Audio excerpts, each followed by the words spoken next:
came home from a business trip to find my personal slippers still damp. I asked Mary Henson if we'd had visitors. She froze for a split second, then laughed. How could we? You know I'm hopeless at socializing. I just like staying in on weekends, nice and quiet. Isn't that what you always said you loved about me? How well behaved I am? I gave a non-committal smile and waited until she left to go shopping. Then I searched the apartment, room by room. Someone had used the razor in the bathroom. A set of pajamas in the walk-in closet had been worn. But the worst part? The box of Durex in the nightstand was completely empty. 2 days, 12 condoms, impressive stamina. I swallowed my rage and pulled out my phone. Contact the building manager, get me all surveillance footage from the past 2 days, and make sure no one else finds out. The next day at the office, the footage was already waiting in my inbox. I clicked it open and dragged the progress bar. Crystal clear, timestamped to the second. Starting 3 days ago, a man had been coming and going from my home, frequently. The final clip was recorded 1 hour before I'd arrived. The elevator doors slid open. He stepped out with his arm around Mary's waist. They stopped just outside our front door and kissed. Mary's hand slipped inside his coat. I'd never seen her like that. I recognized him instantly. Dean Gilbert, Mary's new assistant. I'd seen his resume. 25 years old, back from some overseas program. The video froze on the frame where he dipped his head to kiss the curve of her neck. I closed the window and leaned back in my chair. That's when the knock came. Come in. The door swung open, and there he was, Dean Gilbert.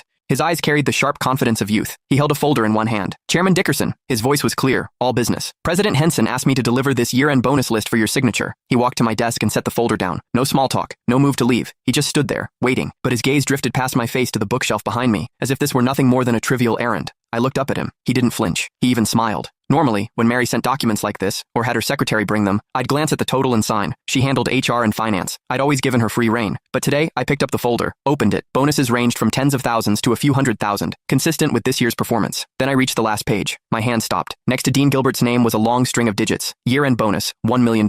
And in the remarks column, a single line. Plus one company, BMW 730Li, $1 million.